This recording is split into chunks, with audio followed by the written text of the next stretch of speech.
Tariffs and stubborn inflation have made it a lot more expensive for Americans to deck the halls in 2025. Let's check in on what the tax picture looks like for Americans trying to keep up to budget in 2026. Joining us is Erica York, Tax Foundation Vice President of Federal Tax Policy. Hi, Erica. Thanks for being with us. Let's break down the impact of the big, beautiful bill that was passed this year. And what does that mean for families in 2026? Let's start off with the child tax credit, for example. Yeah, the child tax credit received a $200 boost to the maximum amount. And recall that it was scheduled to be cut in half going forward starting in 2026 because temporary changes from 2017 that boosted it were going to expire. So lawmakers extended that underlying child tax credit and gave it an extra boost.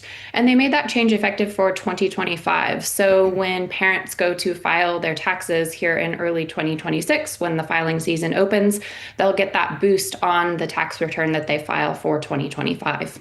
And how about for somebody that is working as a service worker? What does the money picture look like for them? Yes, so people who earn tipped income will be able to deduct that on this tax return that they file now. That was another one of those somewhat retroactive changes. So that took effect for 2025. And taxpayers will benefit from that. They will also benefit if they earn income through overtime pay.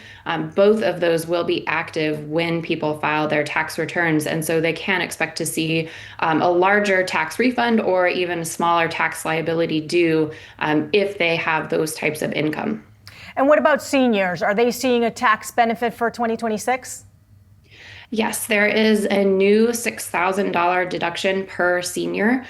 So that is available to seniors regardless of whether they itemize or take the standard deduction, as long as they meet the income thresholds on that, which prevents higher income seniors from benefiting. They will get to take that $6,000 deduction per filer. And that's one of the larger tax benefits that's available for this upcoming filing season.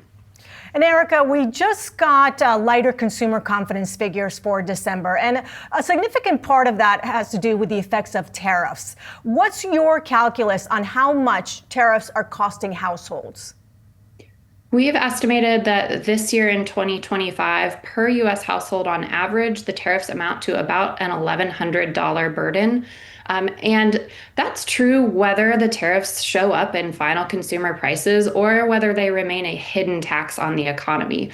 The question is not, do consumers, do workers, do businesses pay the tariffs? It's a question of how do they do that? Are tariffs remaining a hidden tax at the business level, so weighing down on hiring, weighing down on wage growth, or are they more obviously being passed forward to consumer prices? In both cases, it's Americans who pay, and we estimate this year in 2025, that's an $1,100 burden.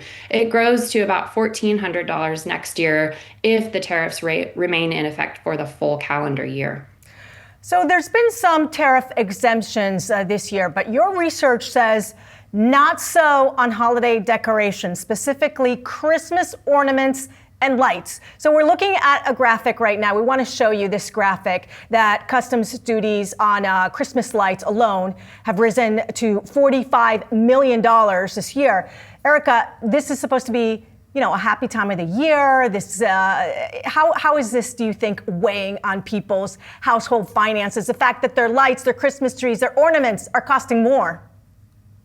Yeah, whether you're purchasing new lights, you need to upgrade your artificial tree, you're trying to buy a nativity set, all of those things are being hit with tariffs, and they have climbed from, I think, like the graphic shows, a rather small amount in 2024 to very large numbers. Upwards of $500 million in tariffs have been paid, and that's just through the first 9 months of 2025 compared to 2024. This makes it more expensive.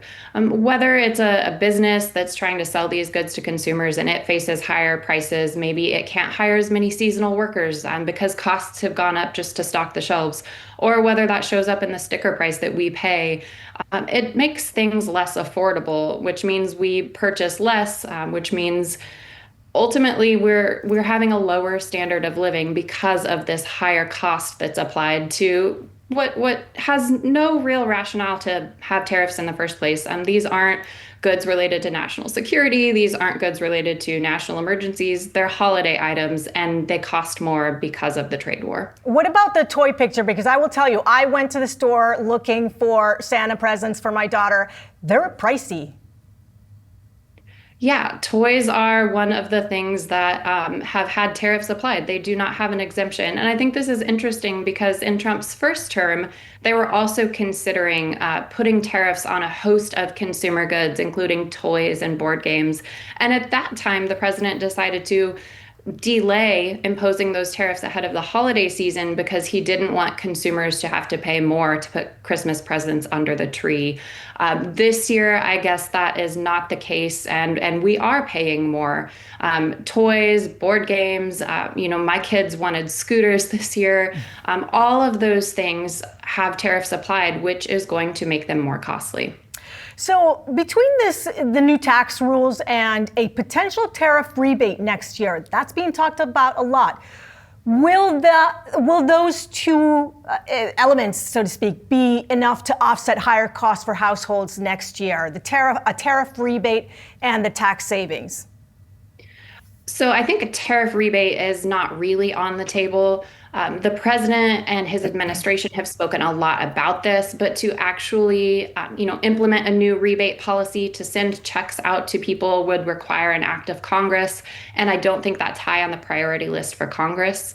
People will benefit from the tax cuts that Congress passed last year, both when they go to file their taxes in the upcoming filing season and get larger refunds, and then going forward, the Treasury Department will adjust withholding tables so that lower taxes are withheld from each paycheck, so a little bit higher take-home pay with each paycheck. And people will notice that. Depending on a person's situation, that will really determine whether their tax cut outweighs their tariff burden.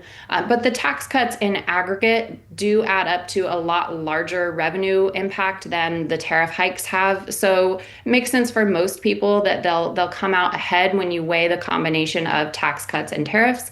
But I think an important caveat to that is that for the most part, the tax cuts are continuing status quo. Like I mentioned up at the top, a lot of what Congress did was extend expiring tax provisions. So from a personal standpoint, if your tax bracket remains the same year to year, if your standard deduction is close to the same with a small boost, you're not going to feel much different, but you will notice the tariffs. So from a sentiment standpoint, people may feel worse off, even though from a budgetary scoring standpoint, it looks like large tax cuts.